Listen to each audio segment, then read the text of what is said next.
How's it going, guys? Danger Dewey here. So I was going to do some videos on some other topics, but you know I can't go ahead and do my usual content without talking about free-for-all. If you are somehow unfamiliar, this is a convention that has been blowing up all over Twitter lately because it has some ties to some very not okay people. Some of these people have made pretty big names for themselves in the fandom for doing very despicable, unspeakable things, some of which I actually knew from back home in the local Oklahoma community.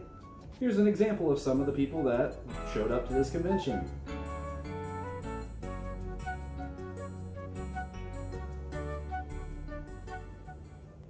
Freaking awesome.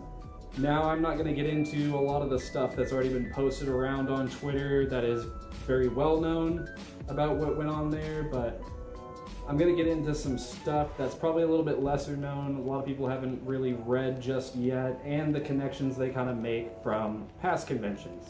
So, for starters, there's another convention in Oklahoma called Tales and Tornadoes FurCon. Originally, one of the people that are running Free-For-All right now was running that convention as well with a couple other of the higher-up furries in the local Oklahoma scene. Now, at the time, I didn't go to this convention because it was going on during COVID. What a great time to have a convention on top of that. But that's an entirely different story. We're talking about free-for-all here. And before we get into how this convention kind of started up and some details on it, we gotta talk about somebody first. So our first order of business would be Peace Wolf. Now, Peace Wolf would probably seem kind of an insignificant character to anybody that is outside of the Oklahoma community. But I'll tell you right now, this person was an absolute problem back whenever I was living in Oklahoma. As you can read here, I'm not going to get too deep into it, but basically they were saying some pretty not okay things and posting some not okay stuff. During this time, I was actually friends with Peace Wolf on Facebook, and it was constant, toxic, right-wing negativity all the fucking time. Not to mention, whenever I met her, this is probably the most bland, fucking conservative, whitewashed person I have ever met in my life. Think if a napkin was a personality. Now, Corey here, the vice president of TTFC, is always good about clearing stuff up on involvement with Peace Wolf and stuff like that. They say here they have absolutely no affiliation with the organization, and they, want to be a positive part of the community. And that's what Corey and his direct group have kind of been about since I had gotten into the fandom for the most part. He was usually the one running the fur meets and all the furry events that were going on around the Tulsa, Oklahoma area. So basically these two were working together the first TTFC.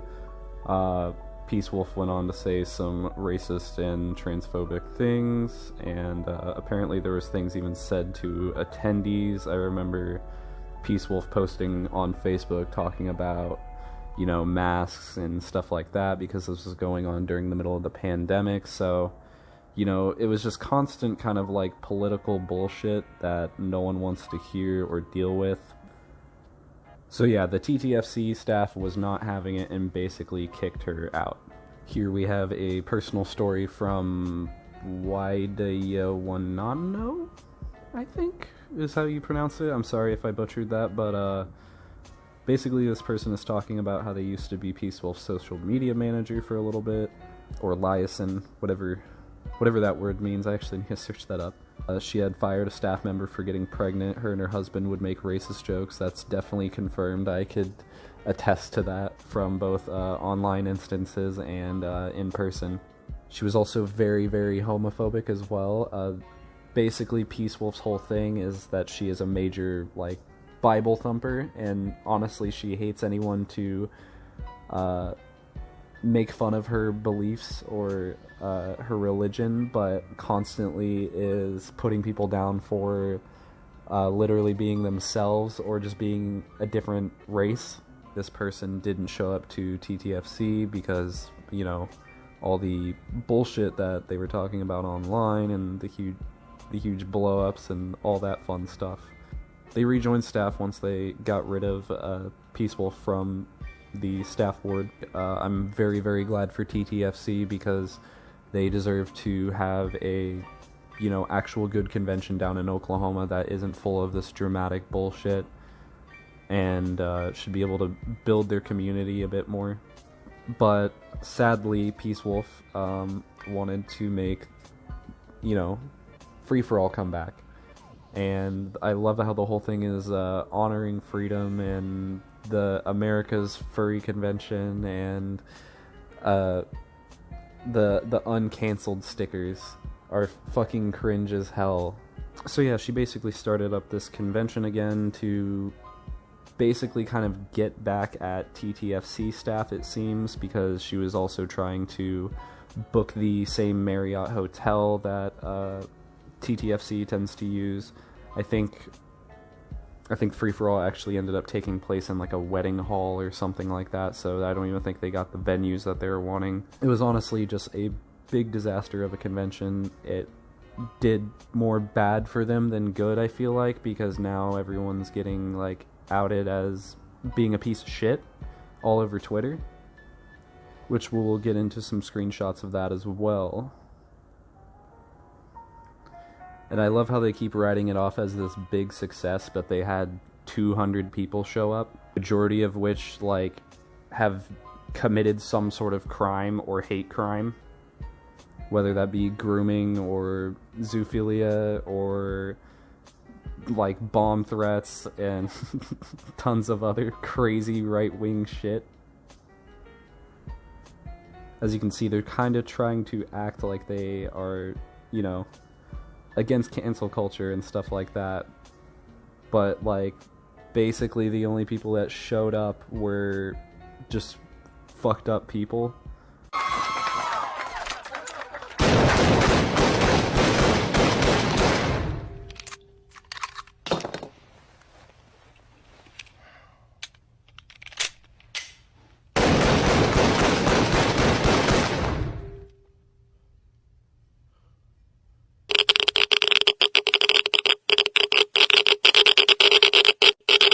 I doubt these people would let anyone in that was wearing any sort of like pride clothing or, you know, anything that had to do with BLM or anything that had to do with abortion or anything like that. So I don't feel like this would be a quote-unquote against cancel culture convention, but you know it's bad when you have JSonFX showing up to your convention, very, very welcomed as well, after all the bullshit that they have done and the countless times people have had to repeat themselves on the shit that he's done. It's funny as fuck to me, honestly, because, you know, they're there to, air quote, just have fun, but there's only these terrible people showing up. To the Reigning Griffin also showed up. I think everyone knows about these jokes that were said back in the day, along with this lovely image in the bottom left corner. I'll let you guys pause and read this for yourself, because I honestly don't want to say half of this, because it's kind of fucked up. Like, these aren't even jokes. These are like old man rants, basically. Like old fucking boomer rants about how people need to pull themselves up by their bootstraps and quit whining all the time. But honestly, 2 is probably the most fucking whiny motherfucker that's ever been in the fandom, because he complains about literally everything. I guess that's where he gets the name the Ranting Griffin. You know, of course, after all this is said back in the day, he's posting something like this, like, oh, look at me, I have all these followers, I'm famous, blah blah blah. But my brother in Christ, you have fell off majorly. You're racking up like 100 views per video, if that. Here's another screenshot from more recently where, you know, the same shtick where it's like, I'm just here to have fun. I'm just here to enjoy furry stuff and only talk about, you know, anthropomorphic animals. I'm not going to mention politics. I'm not going to mention any of this shit. And then you get screenshots like this where they're like blatantly talking about gathering up like people that support their rhetoric and shit like that. Yeah, this is totally just about furries, but I get really, really happy whenever the right wing is going to be majorly there.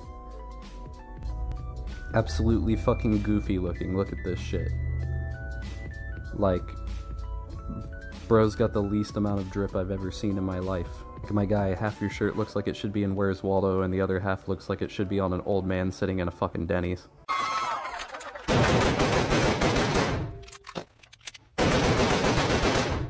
What was your plan here? To just gather up every shitty furry, like, in the nearby state and just make them all known? And I'm not even gonna get into Crusader Cat because that's just honestly a fucking disgusting story in its own. If you really want to look up anything about him, go ahead and find it on Google, because I think enough people have discussed this guy to give you a good idea of what he's like.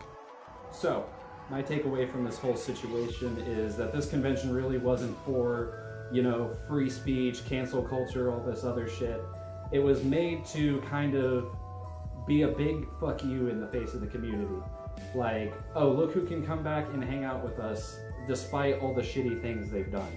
If you want a furry convention where people don't care about politics and don't, you know, bring up other things into the fandom and just enjoy anthropomorphic characters and stuff like that, go to a normal fucking furry convention and don't share your political views. It's not that hard. Better yet, if you're some of these people that have gone to free-for-all and stuff like that, don't be a fucking scummy pedophile. How about that? Maybe you'll get let into places if you aren't a disgusting piece of shit that deserves to be.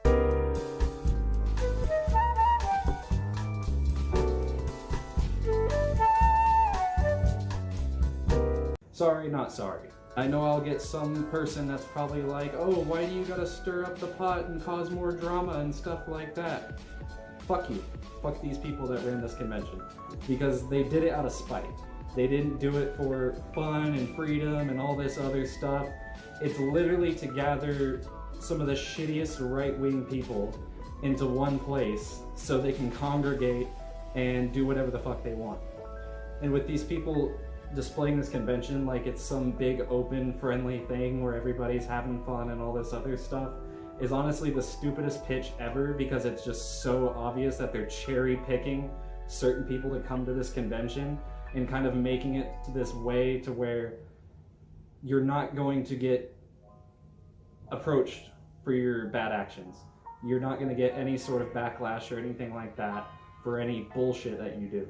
And that's exactly what these people want. They say they want a big open, free to enjoy fandom, but in reality they just want their Second Amendment right to go around and say whatever the fuck they want to people. Sorry, honey, it's 2022. We can't really just go out and call people racial slurs and talk about how transphobic we are on the internet without getting some sort of backlash. That's just how it's gonna go. You are behind the times. You are a fucking moron. Now that we fully established that I hope everyone that went to this convention rots in hell, I would like to change the subject and kind of segue back to TTFC and talk about that a little bit. Now, I don't want people to view the Oklahoma community as a bunch of fucking redneck idiots that started up this Nazi convention, air quote, Nazi convention. It's a lot of things. You can't just label it as just that. It's alt-right, zoophilia, all this other shit. It's basically free-range stupidity. But TTFC is honestly the convention that you would want to go to if you're going to Oklahoma. It is run by some very, very good, reputable people there. And honestly, there's some of the most helpful people that were in the Oklahoma community to begin with. A lot of people that would set up fur meets and the like around the area. Not to mention the people that run TTFC tend to run majority of the Facebook pages, Telegram chats, and Discords. So it's not really all bad. With TTFC kicking out Peace Wolf and changing up their staff a bit and making it a more welcoming place, I think that's going to work really great for them, and I hope the best for the convention in the future. Oklahoma kind of has this very, very small furry community to begin with, and I hate to see it tampered with and, you know, kind of get a skewed view just because of this bad batch of idiots. To kind of paint a better picture for the Oklahoma community, a lot of the main admins for these pages have, you know, been taking great care of this. They have been kicking out anyone that has any sort of affiliation with the convention or anything like that. People spreading hate speech or any sort of, you know, crazy conservative views or anything like that. You know, someone might say, oh, Dewey, why are you so pissed off? Why are you so heated about this? That's exactly what they want. No, I just think it's honestly funny that they even tried to do this and it completely failed. I just sit here and I like insulting them, honestly, because it's easy. Now, there are some people and there are some things that I didn't entirely cover in this video because they are basically public knowledge. It's a lot of stuff I say I've known about for a while or isn't very unknown to put in my video. Most people should know it. Of course, if anyone needs any clarification or wants to see more screenshots of as aforementioned stuff, I'm going to leave some links down below to some certain pages that are keeping up on information about this and the people running it and the people that attended the convention itself. Now, as for any sort of background kind of checks for any of these furries or anything like that, it's as simple as searching up their name on Wikifur and finding the controversial articles online about them. They're usually the top search whenever you put their name, controversy afterwards. And that's the thing. This is something that shouldn't be forgotten, because with a lot of these people, I see, you know, Beware's getting repeated like every year where people forget, someone changes their name. It's as simple as remembering the person's name, remembering what they look like. Suits are a very, very obvious one, and I don't know how people sometimes forget that. But we are at a point where everything's documented so well online, you should know who the pieces of shit are in the fandom just by looking at them. Now, of course, people change their profile pictures, their names, whatever, but if you've interacted with these people, they kind of are bad about hiding the way they are. You'll run into a lot of, you know, zoophiles that'll be open about it, or pedophiles that'll be open about it, and I honestly don't know why. I think it's this thing where they don't feel like they can necessarily get any sort of punishment or consequences from their actions, basically. You know, there is a consequence to it. You are in a very, very open and accepting community. If you are somehow against that in the way that you believe and the way that you present yourself online, you simply just do not belong. If you want to be racist and transphobic, go ahead and be a brony. But yeah, I really hate that I've known some of these people, but I'm also very glad to learn that a lot of these people are starting to really, really get shit on for their actions and stuff like that, and they 100% deserve it. Anyways, give me your opinion down in the comments. If you have any stories about Peace Wolf or any of the aforementioned people that I have talked about in this video, go ahead and let me know about that. If you happen to think I'm wrong and Free For All was a great thing for the community, good for you, but you're wrong. I'm also going to leave a link down below to the TTFC page so you guys can check out that convention, and we can get that thing kind of popping off a little bit more so we can start getting the word out to people out of state, so we can maybe get a convention there that people actually travel to. For now, I think I'm going to call it good here. This thing's getting hot and I've said just about all I could. So this has been Danger Dewey. I'll see you guys in the next video.